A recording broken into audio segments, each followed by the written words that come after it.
Decorated in trash bags and bicycles falling to pieces, the homeless in Alachua County have struggled for years in the freezing 2020 winter and boiling summers. Executive Director of Grace Marketplace, John DeCarmine, joins the volunteers in the headcount and points out the main struggle of these people. Housing ends homelessness, and no other solution that we could look at as a community is ever going to be more important than providing housing for people. One problem that President and CEO of United Way of North Central Florida, Mona Gil de Gabaja, emphasizes is the stereotype of homeless people being violent and criminal. There are folks that are fleeing domestic violence, that are survivors, that are homeless. There are folks that have substance abuse and mental health issues because of trauma, and they're homeless. There are folks that literally got sick, had a heart attack, had some kind of other illness, and lost their job and are homeless. The stories are endless and they're very varied, and so there isn't one stereotype for a homeless individual or a family. Gary Denmark has been homeless for years, with his reason for being on the streets not relating to any criminal history. I got into an argument with my sister and she kicked me out of the house, and that's what happened. Denmark believes that the efforts to help the homeless each year are helpful, but not enough. He just wants more people struggling off of the streets. In 4 to 6 weeks, the result of the survey will hopefully lead to more funding, housing, and resources that will help people like Denmark struggling day to day. Jill Colombo, WUFT News.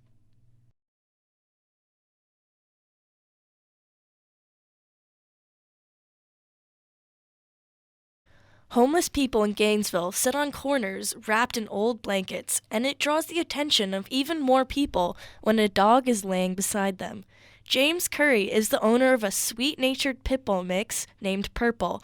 He rescued her from a dangerous home and has lived with her on the corner of Bo Diddley Plaza for the past few months. When Curry's friend wanted to save the dog, of course he helped.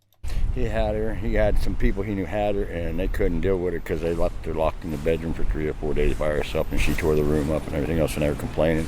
And he showed me a picture. I said, I'll take her. Curry does have a job as a high beam worker and provides Purple with food, but he is angered that people in bad situations feel that they can mistreat innocent animals. Well, then they don't deserve them. If they abuse the dog, I think they should be in jail.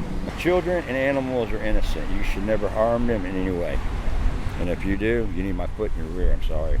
Dog handler at the Humane Society of North Central Florida, Ariella Archibald, does not mind homeless people having dogs as long as they are treated properly. When you're trying to use your dog for money, profit, dog fighting for your own selfish nature, that's when we have a problem with it. Animal control can be called if a dog looks abused, but as long as a dog is happy and healthy, then there is no need for anything to change. Jill Colombo, WUFT News. The Florida House was filled with opinion as at least 15 speakers debated the bill to merge the University of Florida and Florida Polytechnic University. Florida State Representative Randy Fine announced the main goal of the merger is to reduce excess administrative spending. At Poly, we spend $180,958 per degree, 6.5 times as much. So we could educate 10 students at one of our other schools in many of these cases for what we are spending at these schools. State Representative Susan Valdez shows there is a lack of public support, meaning that the bill would need approval from university presidents, and it would need to make amendments to the redirection of funding from special financial grants. Because we've received many, many phone calls in opposition to this bill, and maybe by the time it gets to the floor, if some of these amendments were to take place, I would possibly be up on it then. Fine counteracts the negative speeches about the bill by reiterating the positives and additional funding that can be used throughout the universities. Because if this bill goes into effect as designed, tens of millions of dollars will be available. We could increase the size of the Ease and Able grant. We could increase the amount of money that goes to financial aid. We could give Bright Futures more money. We could get people off the Medicaid waiting list. We could put more money into water projects. That's how I think about everything. He hopes that high education will be handled responsibly with this bill. And the communications director at the University of Florida, Stephen Orlando, has no comment at this time about the bill. Jill Colombo, WUFT News.